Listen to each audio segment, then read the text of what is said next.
तौर पे तो आपने कह दिया कि ये अलीसा एलिशा के नाम से जाना जाता है।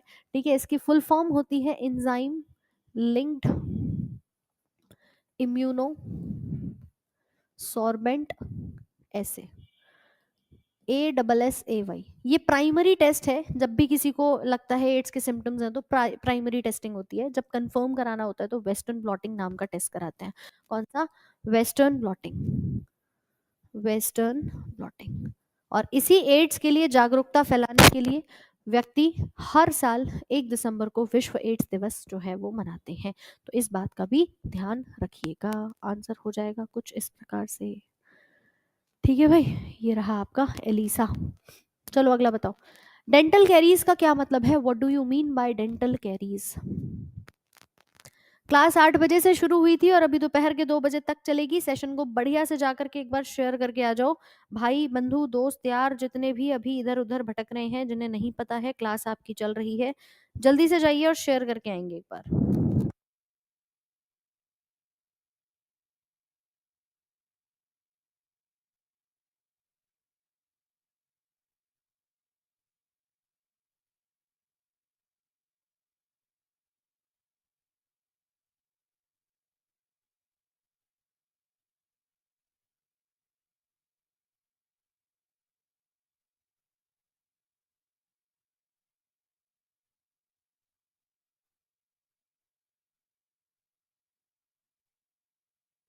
बहुत बढ़िया। ठीक है, सी ऑप्शन लगा रहे हैं, टूथ डिके। देखिए दांत का सड़ना। ठीक है, डेंटल कैरीज का मतलब क्या है कि दांत में कोई सूजन है, सफेद हो रहा है या दांत सड़ रहा है। कई बार बचपन में मम्मी ने आपको मना किया होगा, आपके कुछ छोटे भाई बहन होंगे उन्हें मना किया होगा कि भैया टॉफी चॉकलेट ज्यादा नहीं खानी चाहिए। क्या हो जाता है? दांत सड़ जाते हैं। कैसे सड़ जाते हैं मैम? ये सारे क्वेश्चंस देखो आ चुके हैं कहीं ना कहीं पेपर में। दांत की भी 2-3 अवस्थाएं होती हैं। ये आपको स्क्रीन पर एक बढ़िया सुंदर सा दांत दिख रहा है, जो पहली कंडीशन है वो एक हेल्दी टीथ है। लेकिन जैसे ही आपने कुछ कहते हैं ना कि गलत खा लिया और दांतों में चिपका रह गया, तो ये बन चुका है टूथ टिके। ये दांत सड़ना शुरू हो चुका है। अभी इसमें सिर्फ एक हिस्से में जो आपका दांत है वो खराब होना शुरू हुआ है, लेकिन धीरे धीरे करके यही क्या करेगा? कैविटी बना लेगा, और यही कैविटी आगे जाके इस पूरे दांत को खराब कर देती है। तो ये अलग अलग स्टेजेस हैं। इसी स्टेज को हम कहते हैं डेंटल टूथ डिके या डेंटल कैरीज के नाम से, कि यहाँ पर कुछ तो है जो छोटा सा आपके दांत में फंस चुका है और वही आगे जाकर दांत को खराब कर देता है। ठीक है, इसकी जो बाहरी परत आप देख रहे हो, ये दांत का जो बाहरी हिस्सा हमें दिखाई देता है, इस हिस्से को हम क्या नाम देते हैं? इनेमल। ये बाहरी परत होती है और यही सबसे कठोर परत भी कही जाती है। जो अंदर वाला हिस्सा है नीचे की तरफ, ये इसका पूरा का पूरा रूट का भाग होता है। ठीक है, ये इसका जबड़ा होता है। यहाँ सीमेंटम होती है जिससे ये ढका हुआ होता है। और इस इनेमल के नीचे एक परत आती है जिसको हम डेंटाइन की परत कहते हैं। ठीक है, यहीं पर आपकी पल्प कैविटी होगी जिसको पल्प गुहा कहा जाता है। ये पल्प कैविटी बंद हो जाती है तो आपके दांत दोबारा नहीं निकलते, जीवन में एक ही बार निकल करके आते हैं ना। ये हिस्सा हेड है, ये इसका नेक है, ये इसकी जड़ को कहा जाता है। बोलो बात क्लियर हो रही है?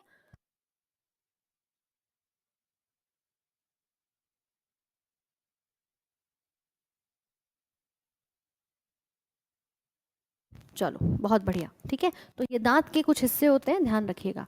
आपने देखा होगा जो चूहे होते हैं, ये देखो कि इस प्रकार से, इसे डेंटल कैरीज कहते हैं। दांत में हल्का सा छेद हो गया है, दांत खराब होने शुरू हो गए हैं, दैट इज डेंटल कैरीज। ठीक है,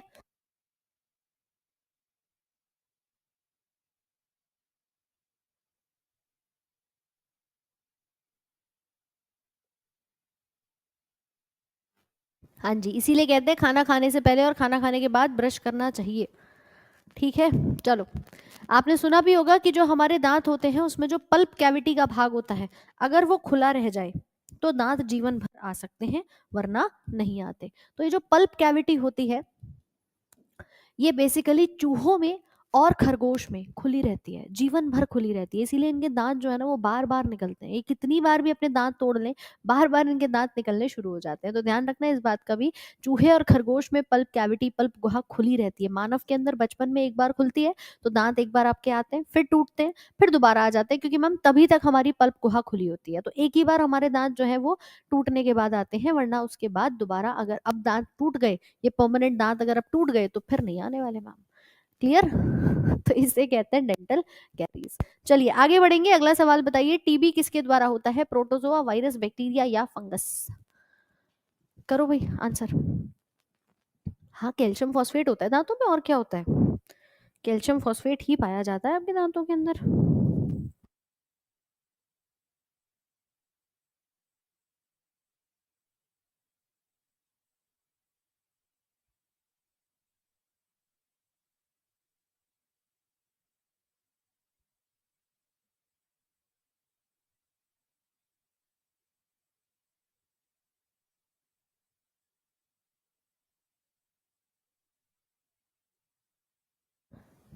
ऑप्शन नंबर सी यानी बैक्टीरियम, बहुत बढ़िया।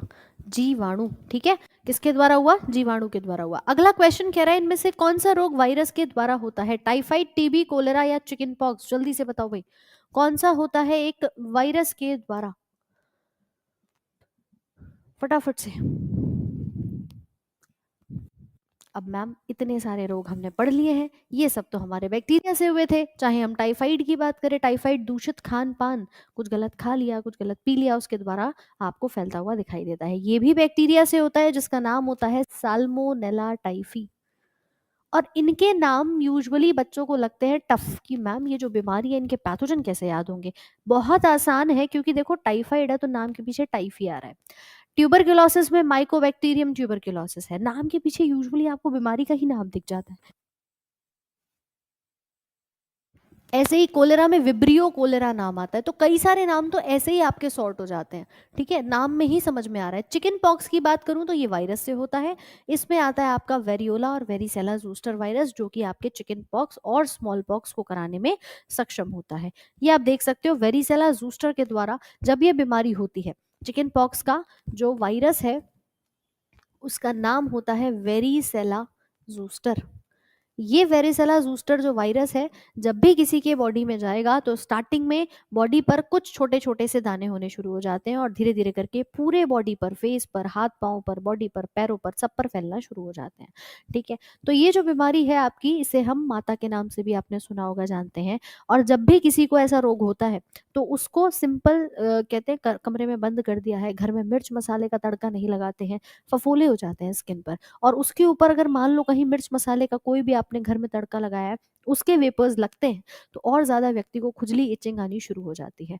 तो इसीलिए बहुत सिंपल सोबर खाना, मॉइस्चराइज करके, लोशन वगैरह लगा के तब आपके स्किन को रखा जाता है। ठीक है, तो ये बीमारी कहलाती है हमारी स्किन, चिकन पॉक्स के नाम से, स्किन पर फफोले हो जाना। ठीक है, अगला देखो, कह रहा है what type of pollution causes various disease related to respiratory system? किस प्रकार का प्रदूषण श्वसन तंत्र से संबंधित विभिन्न बीमारियों का कारण बन जाता है? वायु, भूमि, जल या ध्वनि?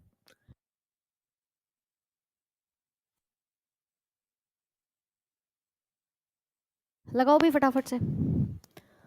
हाँ भाई, मजा आ रहा है सेशन में, 3 घंटे लगभग आप लोग के होने वाले हैं। कैसा है जोश? जीवन की गाड़ी यूं ही चलती रहेगी, लेकिन मेहनत के दम पर अगर चलाओगे तो ज्यादा अच्छी चलेगी मैम। चलने को तो कैसे भी चल सकती है। वो कहते हैं ना कि आपसे इंसान कुछ भी छीन सकता है, और कोई भी चीज़ है वो बड़ी आसानी से आपको मिल सकती है। लेकिन अगर आपने ज्ञान ग्रहण किया है ना, अगर आपके पास नॉलेज है, तो आप खाली हाथ भी बैठे होंगे तब भी आप जीवन में कुछ ना कुछ अर्जित कर ही लेंगे, तब भी आप अपने जीवन को चलाने का जरिया निकाल ही लेते हैं, क्योंकि आपके पास नॉलेज है। तो बाकी चीज़ें मैटर नहीं करती मैम, आप कितना ज्ञान अर्जित कर रहे हैं, कितनी चीज़ें सीख रहे हैं, खुद को कितना आप स्किल के अपने डेवलप कर रहे हैं, वो इम्पोर्टेंट है। तो हमेशा कोशिश किया करो कि ज़्यादा चीज़ें हम पढ़ें, सीखें, अपने आप को और ज़्यादा इन्हेंस करें, स्किल्स को अपनी डेवलप करें। ये नहीं बस बैठे हैं मैम, चंद 4-5 सवाल करके चला जाऊंगा, हो जाएगा मेरा काम, ऐसे काम नहीं चलता। Respiratory system, usually air pollution के द्वारा वायु प्रदूषण होगा तो आपके श्वसन मार्ग में भी ज्यादा से ज्यादा बीमारियां पनपनी शुरू हो जाती हैं। ठीक है, next, ringworm is a type of disease. Ringworm कहते हैं एक किस प्रकार की बीमारी है? बैक्टीरिया, फंगस, वायरल या प्रायन? बताइए। लाइकेन इंडिकेटर होती है सल्फर के पोल्यूशन का। जी हाँ, एयर बेसिकली अगर कहीं पोल्यूशन हो रहा है तो लाइकेन वहां पर ग्रो नहीं करती है।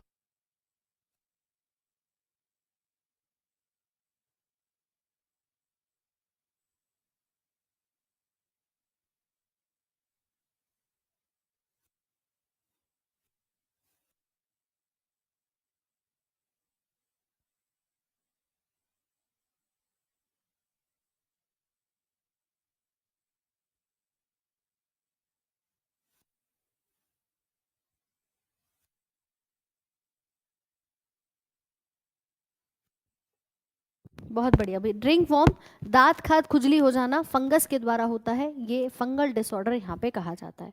ऑप्शन बी करेक्ट हो जाएगा। इसके भी कई सारे जीनस होते हैं, जैसे माइक्रोस्पोरम, एपिडर्मोफाइटॉन, ठीक है, ट्राइकोफाइटॉन, ऐसे कई सारे जीनस होते हैं जो कि यहाँ पर काम करते हैं। ये फंगस के अलग अलग जीनस कहे जाते हैं। दांत बन जाते हैं रिंग की शेप में, ये बीमारियां जो हैं वो आपको देखने को मिलती है। रिंग नुमा स्ट्रक्चर बन जाता है स्किन पे, इन्फ्लेमेशन होना शुरू हो जाता है। ठीक है, बताओ भाई, अनुपचारित एचआईवी से क्या हो सकता है? अगर आपने एचआईवी नाम की बीमारी को ट्रीट नहीं कराया, ठीक नहीं कराया, तो कौन सी बीमारी पनप सकती है? क्या लगाएंगे उत्तर? है हेपेटाइटिस, कैंसर, प्लेग या एड्स? कौन सी बीमारी पनप सकती है? किडनी में पथरी बनती है, उसके भी कारण है। अगर आप बहुत ज़्यादा कोलेस्ट्रॉल का खाना खाते हैं, अगर आप बहुत ज़्यादा ऑयली खाना खा रहे हैं, ठीक है, कैल्शियम आपने एक्स्ट्रा ले लिया है, तो पथरी स्टोन्स बनने शुरू हो जाते हैं। आंसर दे रहे हैं, अगर एचआईवी ठीक नहीं कराया, भाई सिंपल सी बात है, एड्स नाम की बीमारी होती है मैम एचआईवी से। आंसर हो जाएगा एड्स का। क्लियर? आंसर हो जाएगा ऑप्शन नंबर डी। अगला सवाल आपसे कह रहा है गोइटर किसकी कमी के कारण होता है? पोटेशियम, सोडियम, आयोडीन या फिर कैल्शियम? और ऐसे ही सवाल पूछे गए हैं।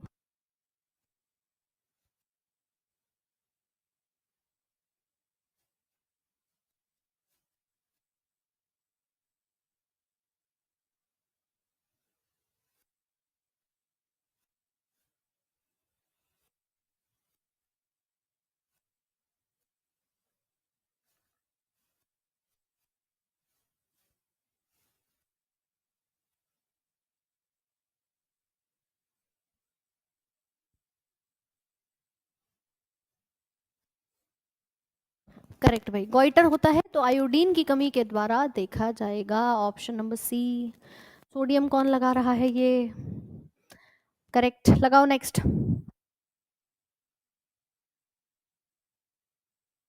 मतलब सोडियम भी लगा रहे हैं, तुम्हें पता है सोडियम कितना ज़्यादा एक्सप्लोजिव होता है? सोडियम हाईली रिएक्टिव मेटल है, और सोडियम अगर गलती से एयर और वाटर के कांटेक्ट में आती है तो एक्सप्लोजन्स हो जाते हैं। तो सोडियम तो मैम बॉडी में हमारे सॉल्ट का बैलेंस करा रहा है, वो बात अलग है, ठीक है, सोडियम क्लोराइड के रूप में। लेकिन ऐसे अगर हम सोडियम मेटल को देखें, धातु को देखें, तो ये बहुत एक्सप्लोजिव होता है। पानी में डाल दोगे तो तेज एक्सप्लोजन आपको होती हुई दिखाई देगी, है ना? सोडियम की कमी से गोइटर नहीं होगा।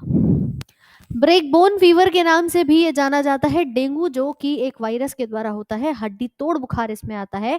और ब्रेक बोन, हड्डी तोड़ने पर, टूटने पर जितना दर्द होता है वही सेम हमें यहाँ पर नजर आएगा। तो आंसर हो जाएगा कुछ इस प्रकार से। ठीक है, चलिए अगले सवाल पर आते हैं। बाकी इस चीज का भी ध्यान रखना, देखो भाई, ये आपकी तीनों किताबें हैं, रेलवे की रीजनिंग, रेलवे साइंस और रेलवे गणित। आप रेलवे के किसी भी एग्जाम को तैयार कर रहे हैं, तो आपके लिए आने वाले सभी एग्जाम्स को ध्यान में रखते हुए जितने भी पीवाईक्यूज हैं, उनके एक्सप्लेनेशन, उनके सारे आंसर्स सब आपको इन बुक्स के अंदर मिल जाएंगे। चाहे हम रेलवे गणित की बात करें, जिसमें सारे टाइप वाइज, लेवल वाइज 4000 से ऊपर एमसीक्यूज हैं आपके आदित्य रंजन सर द्वारा।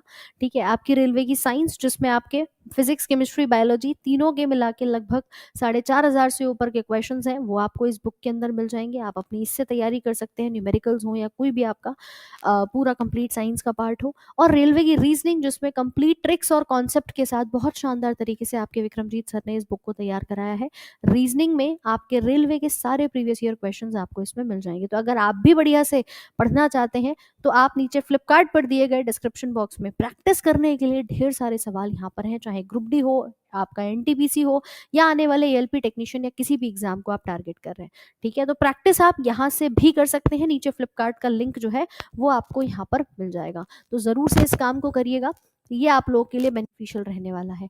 आगे बढ़ते हैं, आगे की तरफ अपने कुछ सवालों को यहाँ पर देखेंगे। आ जाओ भाई।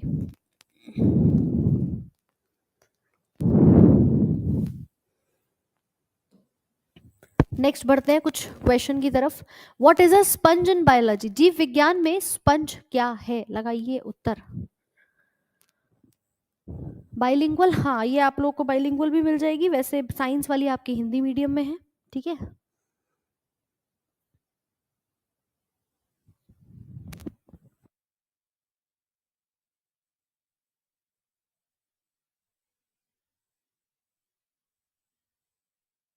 चलो और शेयर करके आओ एक बार बढ़िया से, है ना, सेशन को अपने दोस्त यार भाई बंधु सभी तक जल्दी जल्दी से पहुंचा करके आएंगे। जो अभी तक सेशन में नहीं जुड़े हैं पहुंचाएंगे और आंसर लगाएंगे स्पंज क्या होता है।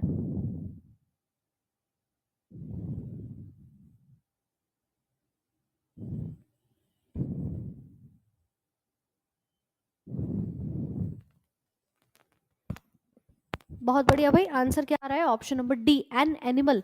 देखिए स्पंज के बारे में जब बात आती है, ठीक है, तो हम हमेशा क्या सोचते हैं कि स्पंज मैम कोई प्लांट हो सकता है, कोई फंगस हो सकती है, बट ये एक प्रकार का जानवर है। और जानवर है तो किस संघ में आता है? पोरीफेरा में आता है। यानी कि ये पोरीफेरा नाम के एक एनिमल किंगडम में आने वाला एक बहुत ही इंपॉर्टेंट भाग आपका होता है, जिसके पूरे स्ट्रक्चर पर छेद होते हैं, इसीलिए हम इसको नाम देते हैं एक प्रकार का स्पंज के नाम से। ये आता है पोरीफेरा के अंदर। क्या है इसके अंदर? पोर्स हैं, छिद्र यहाँ पर पाए जाते हैं। तो बायोलॉजी की लैंग्वेज में स्पंज नाम आ रहा है, दैट मीन्स कि ये क्या है? एक प्रकार का जानवर यहाँ पे कहा जाएगा। ठीक है, वैसे इसके उदाहरण में साइकन, स्पॉन्जिला, यूप्लेक्टेला, ऐसे अन्य नाम भी आपको देखने को मिल जाएंगे। ठीक है, साइफा, साइकन, ऐसे नाम। फंगस भी नहीं है, ना ये फॉसिल है, ना ये प्लांट है। अगला कह रहा है विच of the following organism can reproduce by regeneration and budding. कौन सा जीव पुनः जन्म और मुकुलन द्वारा प्रजनन कर सकता है? ईस्ट, प्लाज्मोडियम, हाइड्रा या प्लेनेरिया? लगाओ भाई आंसर, जल्दी जल्दी से उत्तर लगाओ। ऑस्टिया ऑस्कुलम, बहुत बढ़िया, स्वागत। हाइड्रा आंसर दे रहे हैं। देखिए दोनों प्रोसेस इसमें बताए हैं कि जिसमें रीजनरेशन और बडिंग दोनों आपको दिखाई दे, वो कौन सा होगा? तो यहाँ आपका उत्तर आ रहा है हाइड्रा का। हाइड्रा का उत्तर तो दे रहे हो, आंसर हो जाएगा ये। लेकिन ये किस फाइलम में आता है? ये किस संघ के अंतर्गत आता है? देखिए खमीर की बात करें, ईस्ट फंगस में आ गया आपका। ठीक है, प्लाज्मोडियम जो है वो हमारा यूनिसेल्युलर प्रोटिस्टा हो गया। प्लेनेरिया प्लेटीहेल्मिन्स में आ गया। लेकिन हाइड्रा किस में आता है?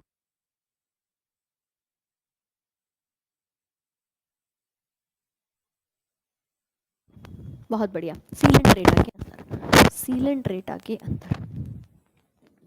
ठीक है, सीलेंट्रेट्स में आपका हाइड्रा जो है वो नजर आता है। हाइड्रा के अलावा जेलीफिश भी इसी के अंतर्गत आती है।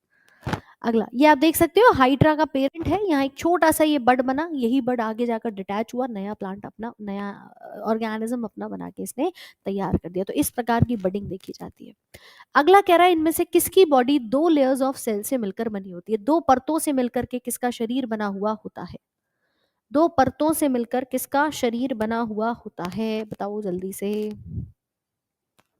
आवाज तो साफ आ रही है।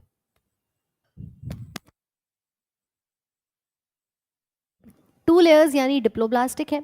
और डिप्लोब्लास्टिक का मतलब मैम कई सारे ट्रिप्लो होते हैं जिसमें तीन परत होती हैं, और डिप्लो में दो ही परत होती हैं, एक एक्टोडर्म की और दूसरी एंडोडर्म की यहाँ पर होती है। आप सभी के आंसर अगर टेप वॉर्म आ रहे हैं तो एक बात बताइए, प्लेनेरिया और लिवर फ्लूक, इन तीनों में क्या हम किसी भी फाइलम में कोई अंतर देख सकते हैं कि मैम ये तीनों एक ही फाइलम के हैं या नहीं है? भाई तीनों किसकी श्रेणी में आते हैं आपके?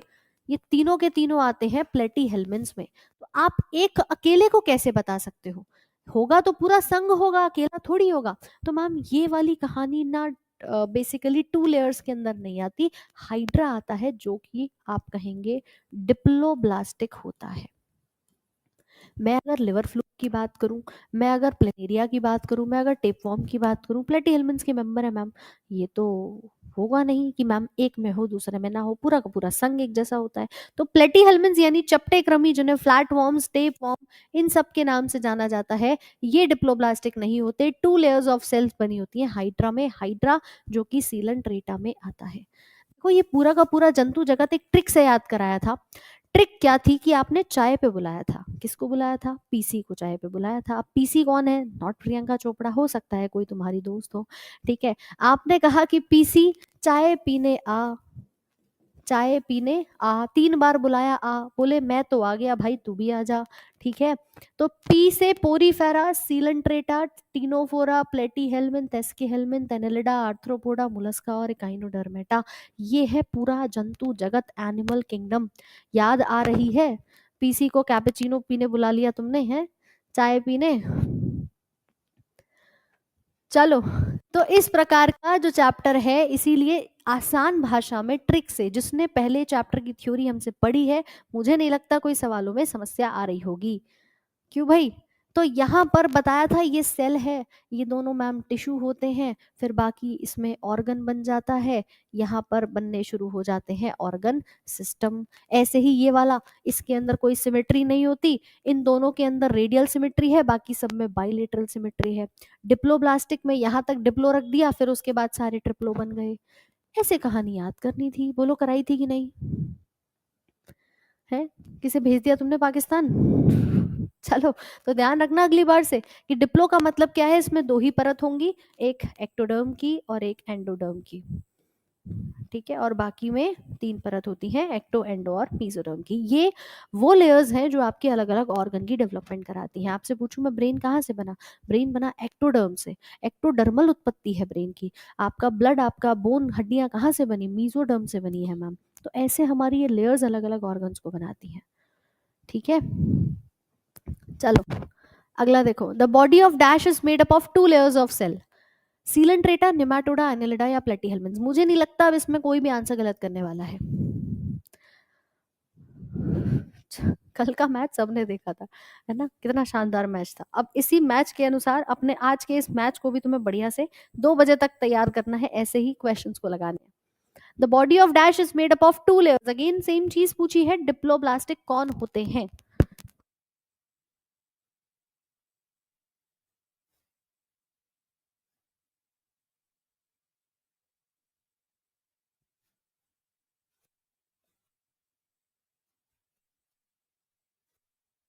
बहुत बढ़िया, यानी यहाँ पर आंसर आ जाएगा सीलेंट्रेटा का। बाकी निमेटोडा, इसके हेलमेंट्स है, एनिलिडा, प्लेटीहेल्मिन्थ, इन तीनों में मैम नाम लगाएंगे नहीं। Answer is option number A, that is Coelenterata.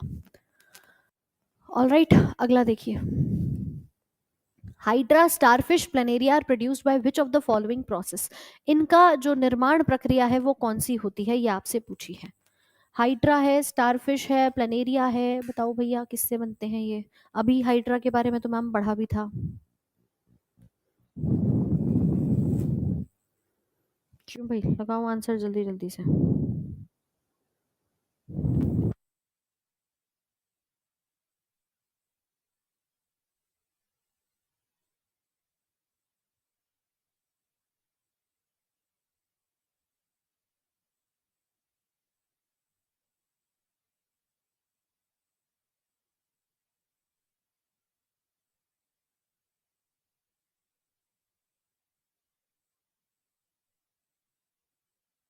बहुत बढ़िया, ऑप्शन नंबर डी लगा रहे हैं, यानी कि रीजनरेशन। देखिए प्लेनेरिया एक ऐसा एग्जाम्पल है जिसमें होता है रीजनरेशन। यहाँ से ही आप ध्यान रख सकते हैं कि मैम स्टारफिश है, हाइड्रा है, इन सब के अंदर क्या नजर आएगा? रीजनरेशन नजर आएगा। इवन तो हाइड्रा में बडिंग भी होती है, बट क्योंकि प्लेनेरिया भी ऑप्शन में आ रहा है, स्टारफिश भी आ रहा है, तो आप ध्यान रखेंगे इस चीज का। दूसरा, एक और बात ध्यान रखना कि हाइड्रा आता है सीलेंट्रेट में, सीलेंट्रेटा में, और प्लेनेरिया आता है प्लेटीहेल्मिन्थ में, चपटे क्रमी वाले संघ के अंदर, ठीक है। यहीं पर अगर स्टारफिश की बात करूं, इस तारा मछली की बात करूं, तो क्या ये सच्ची मछली है? बोलो हाँ या ना, कमेंट सेक्शन में जल्दी से बताओ, क्या ये सच्ची मछली है मैम? नहीं, ये ट्रू फिश नहीं होती, ये इकाइनोडर्म्स में आती है। किस में आती है? इकाइनोडर्मेटा में आती है। इसके शरीर पर नुकीले कांटे निकले होते हैं, जैसा इस संघ के नाम में लिखा है। इकाइनो, इकाइनो मतलब नुकीला, स्पाइनी, जिसके ऊपर स्किन पर कुछ ना कुछ कांटे से निकले हो, नुकीली। और डर्मा मतलब होती है स्किन, त्वचा, जिसकी त्वचा कैसी है? स्पाइनी है, नुकीली है। कहानी समझ गए? ये झूठी मछली है, सच्ची नहीं है। ऐसी जेलीफिश नाम आ जाए, जेलीफिश किस में आएगा? सीलेंट्रेटा में आएगा। जेलीफिश सीलेंट्रेटा में आती है, हाइड्रा सीलेंट्रेटा में आती है, तो सच्ची मछली नहीं है ये, ठीक है। आंसर ध्यान रखिएगा। आ जाइए अगले सवाल की ओर।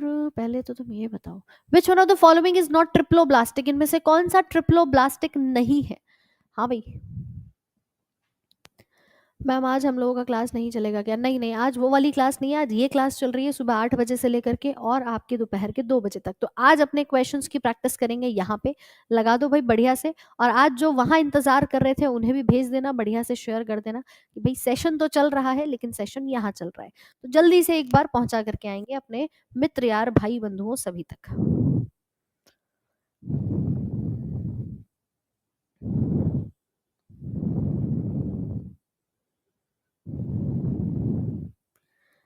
ऑप्शन नंबर सी लगा रहे हैं, बहुत बढ़िया। अर्थवॉर्म लगा रहे हैं, देख रहे हो मतलब। अरे वो कह रहा है ट्रिप्लोब्लास्टिक नहीं है, मतलब डिप्लोब्लास्टिक है। और डिप्लोब्लास्टिक कौन होगा, तो इसे जानने के लिए आपको वापस से पीसी को चाय पे बुलाना पड़ेगा और याद करना पड़ेगा कि मैम सीलेंट्रेटा और टीनोफोरा में ये कहानी थी। पीसी को चाय पे बुलाया और हमने याद करा कि अच्छा डिप्लोब्लास्टिक में तो ये आ रहे थे, बाकी सारे तो मैम ट्रिप्लो में हमने रख दिए थे उठा के। तो इन दोनों के अगर कोई एग्जाम्पल होंगे तो वो होंगे, वरना नहीं होंगे। जेलीफिश आता है सीलेंट्रेटम में, तो ये आंसर हो जाएगा। एस्कैरिस एस्के हेलमिंथ में आता है, अर्थवॉर्म एनेलिडा में आता है, प्लेनेरिया प्लेटी हेलमिंथ में आता है। तो ये तीनों ट्रिप्लोप्लास्टिक है, ये आपका डिप्लोप्लास्टिक हो जाएगा। समझ पा रहे हो कि मैम रिलेट करके कैसे पढ़ना है, रटना नहीं है, समझ के कॉन्सेप्ट को जान के देख करके तब आगे बढ़ना है। क्यों भाई, एक थम्स अप का साइन जल्दी से शेयर करो। लगभग 3.25 घंटे होने जा रहे हैं। आपको आज के सेशन में मजा आ रहा है कि नहीं, पहले ये जानूंगी। भाई देखो, आप तो ऑनलाइन पढ़ रहे हो, खाते पीते बढ़िया से तैयारी कर सकते हो, है ना। लेकिन मैम कलम किताब चलनी चाहिए, कलम किताब नहीं छूटनी चाहिए। जहां गलती लगे लिख लो कि दोबारा नहीं करूंगा इसको। इसीलिए प्रैक्टिस सेशंस होते हैं। करो यार, दिल खोल के गलती करो, मैं कह रही हूँ, लेकिन सीख लेना उन गलती से। आज ही रिविजन करके सोना उनका, कि दोबारा से ना हो। बहुत बढ़िया, ऐसे ही जोश बना रहना चाहिए। बढ़िया तरीके से आते हैं अगले सवाल की ओर।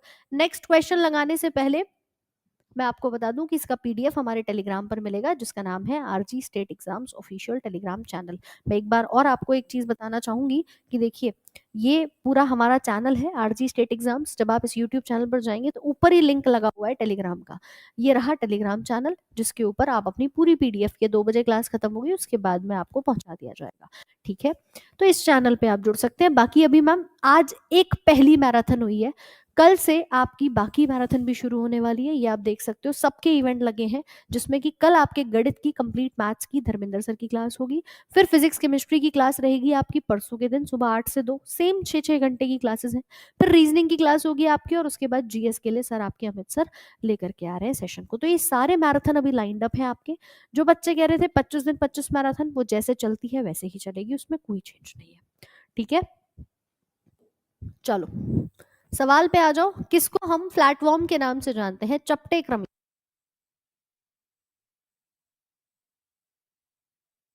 नहीं नहीं, क्वेश्चन कैसे एंड हो जाएंगे अभी? आज तो ढेर सारे क्वेश्चंस हैं, तुम लगाते चलो। हाँ भाई, आज 5 बजे वाली नहीं होगी, लेकिन कल से वो रेगुलर हो जाएगी। ठीक है, आज 5 बजे वाला नहीं होगा, कल से वो रेगुलर हो जाएगा। करो करो भाई, स्पीड से आंसर करो। फ्लैट यानी चपटे, और चपटे किसको बताया था? जो प्लेट की तरह प्लेटी हेलमिन्स दिखाई दे रहे थे, उन्हीं को कहा था कि ये फ्लैट वॉर्म्स हैं, चपटे क्रमी हैं। यानी आंसर क्या होगा हमारा? आंसर हो जाएगा option number D. Flat warm किसे कहते हैं? इन्हीं को कहते हैं। ग्रुप डी 2018 में प्रश्न पूछा जा चुका है। ठीक है, ये देखिए कुछ इस प्रकार से दिखाई देते हैं, दिख रहा है मतलब। मैम वो टॉम एंड जेरी आता था, जेरी को बिल्कुल फ्लैट कर देते थे, बिल्कुल ऐसा ही चपटा सा जीव दिखाई देगा। है तो कीड़ा, बट कैसा दिख रहा है मैम? बिल्कुल फ्लैट सरफेस ऐसी हमें इसकी दिखाई दे रही है। दिख रहा है सभी को? और देखो, फीता क्रमी, फीते की तरह ये सब ऐसे नजर आते हैं, बिल्कुल ऐसा लगेगा धागा सा है, टेप वॉर्म, ऐसे नाम इनके दिए जाते हैं। अगला सवाल